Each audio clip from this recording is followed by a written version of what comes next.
حضرت علامہ سید فرحت اللہ میاں جعفری مداری مدد اللہ العالی کے اس پرخلوص محبت نامی کے بعد مجاہد اعظم حضور شیر بیشئی مداریت حضرت علامہ الحاج ڈاکٹر سید محمد مرغوب عالم جعفری مداری مدد اللہ النورانی سجادہ نشین آستان عالیہ مداریہ مکن پور شریف کو میں دعوت دے رہا ہوں کہ حضرت تشریف لائیں اور اپنے ارشادات عالیہ سے اپنے تبرکات سے ہمیں اور آپ کو نوازیں اور ہم حضرت کا استقبال کریں۔ نعرہ تکبیر، نعرہ رسالت، مسلک امام اعظم، دم مدار، جشن مداری شریف۔ السلام علیکم۔ الحمدللہ رب العالمین والعاقبۃ للمتقین والصلاة والسلام علی رسولہ الکریم وعلی آلہ الطیبین الطاہرین المعصومین واما بعد فقال اللہ تعالیٰ فی القرآن المجید والفرقان الحمید اعوذ باللہ من الشیطان الرجیم بسم اللہ الرحمن الرحیم الرحمن علم القرآن وقال اللہ تعالیٰ فی شان حبیبہ الکریم اعوذ باللہ من الشیطان الرجیم بسم اللہ الرحمن الرحیم ان اللہ وملائکتہ یصلون علی النبی یا ایہا الذین آمنوا صلوا علیہ وسلموا تسلیما اللہم صلی علی سیدنا وحبیبنا ونبینا وکریمنا وشفیعنا وغیاثنا ومغیثنا وطبیب قلوبنا وسرور عیننا وعلی آلہ واصحابہ واہل بیتہ وازواجہ وذریاتہ واولیاء وعلی افضل الاولیاء سرطان الاسقیاء سلطان الاسفیاء سید الاسقیاء فرد الافراد دافع الفساد نافع البلاد سرکار سیدنا مدار العالمین سیدنا سید بدیع الدین قطب المدار زندہ شاہ مدار الحسنی والحسینی الحلوی والمکنفوری رضی اللہ تعالیٰ عنہ۔ برادران ملت اسلامیہ، میں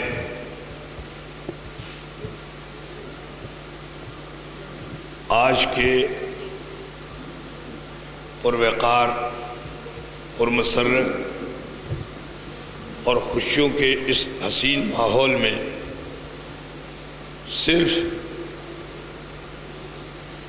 مترجم قرآن کریم مفسر عظیم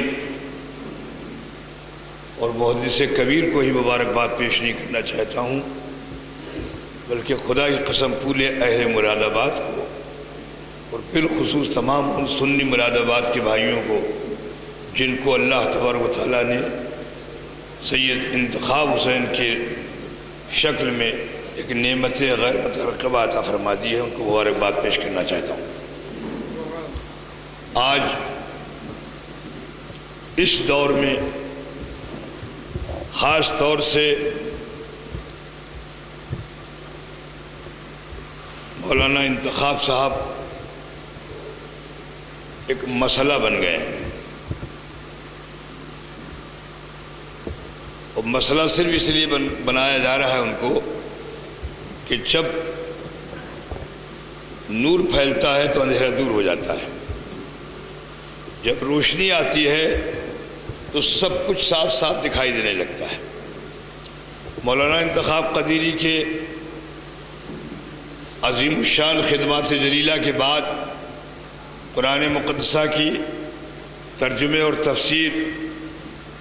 کی جو مقبولیت عام ہوئی، جس کو اپنوں وہ تو سب چاہتے ہی جیسا بھی ہو،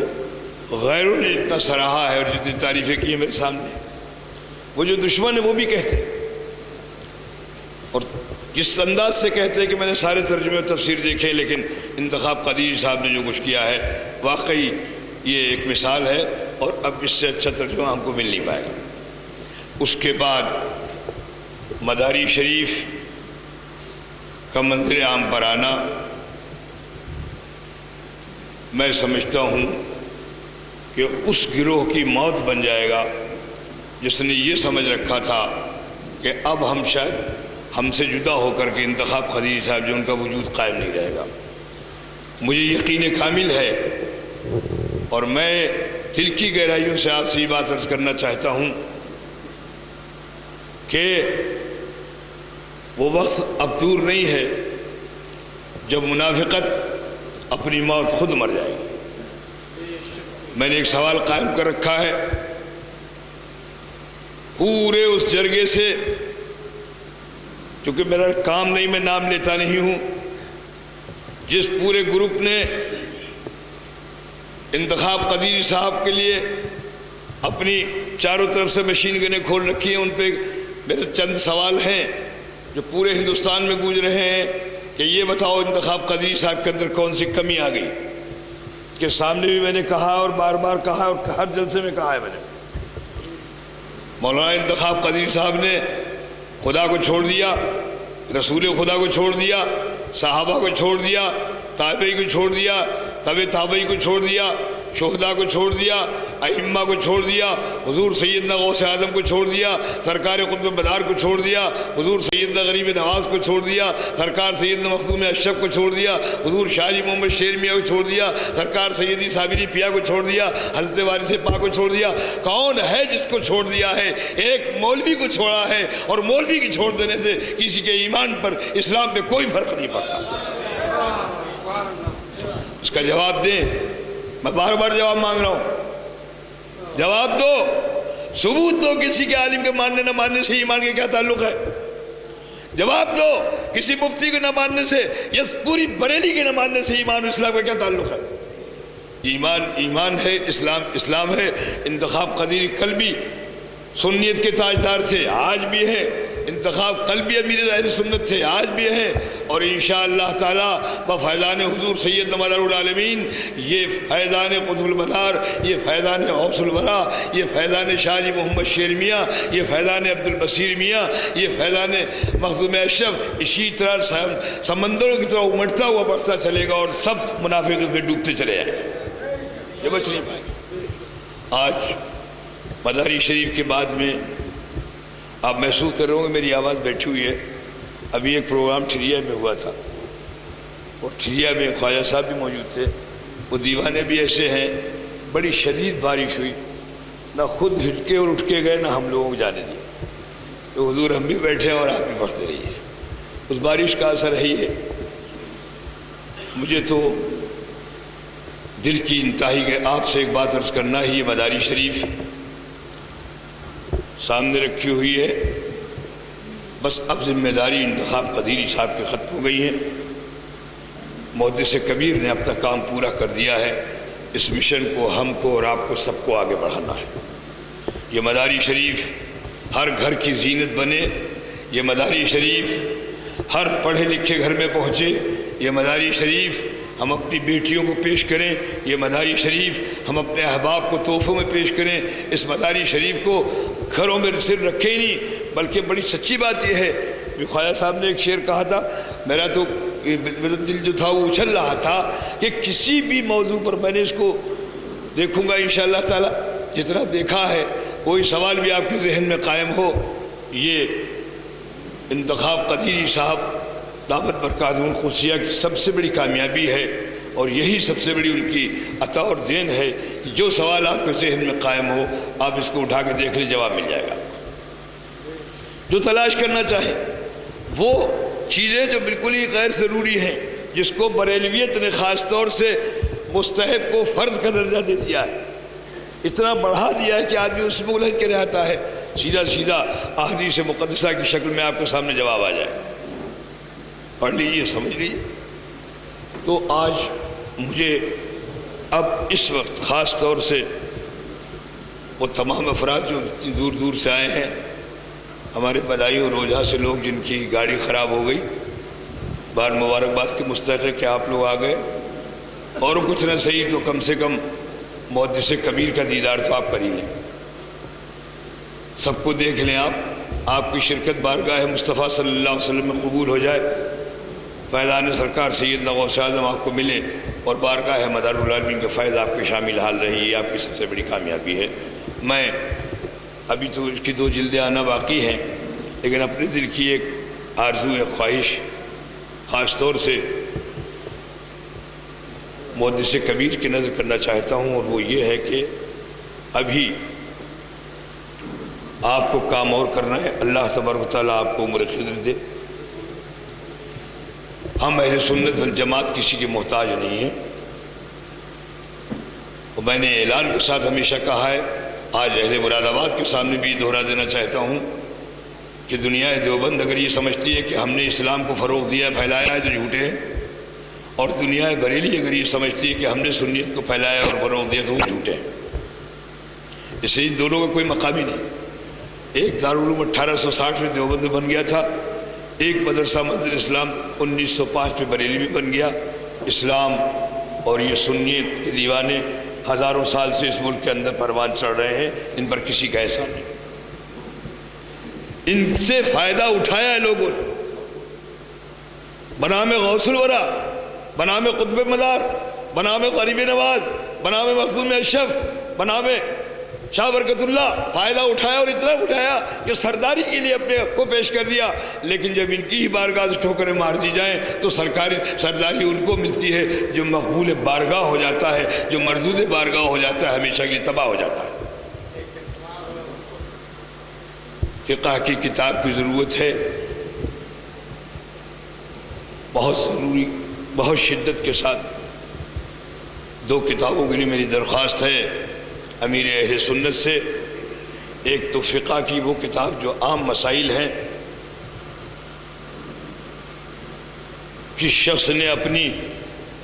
بفیضان اولیاء کرام اور اپنے والدین کی دعاؤں کے صدقے میں اتنا بڑا کام انجام دیا ہے۔ احکام شریعت یا قانون شریعت جیسی کتاب اس کے لیے کوئی مسئلہ نہیں ہے، یہ میرا اپنا خیال ہے۔ اور دوسری ایک چیز اور ہے، عام طور سے جو آج وظیفے کی چھوٹی چھوٹی کتابیں ہیں، 12 سورہ اور 21 سورہ اور 21 ٹائپ کی، اس میں بھی بڑی تیزی کے ساتھ میں ایک مشن کو پیش کیا جا رہا ہے۔ میری اپنی خواہش یہ ہے کہ اس مشن کو مٹی میں ملانے کے لیے اس کتاب کی بھی ایک ضرورت ہے۔ وہ 12 سورہ بصیریہ ہو، شاہ جی کے نام سے منسوب، کسی بھی نام سے ہو، کسی نام نہاد سنیت کے ٹھیکیداروں کا ہم پر کوئی احسان نہ رہے، ہم اس کو پڑھیں نہ دیکھیں نہ، اور اسٹارٹ کے ساتھ ہو کہ لوگ اپنا اعلان کرتے ہیں۔ امیر اہل سنت جو لے کے آئیں اس میں سلسلے چشتیہ بھی ہو، قادریہ بھی ہو، سہروردیہ بھی ہو، مداریہ بھی ہو، تمام سلاسل کی شجرات ہوں، تاکہ دنیا جب دیکھے تو وہ سمجھے کہ ہاں سنیت کی یاسر کتاب اور آئینہ دار ہے۔ آج میں اس موقع پر قرآن کریم کی آیت کریمہ کی تلاوت کے شرف حاصل کیا۔ تقریر کا نہ یہ موقع ہے نہ موضوع ہے، صرف تقریر اس بات کی ہے کہ اللہ تبارک و تعالیٰ نے، ہمارے رحیم رحمان نے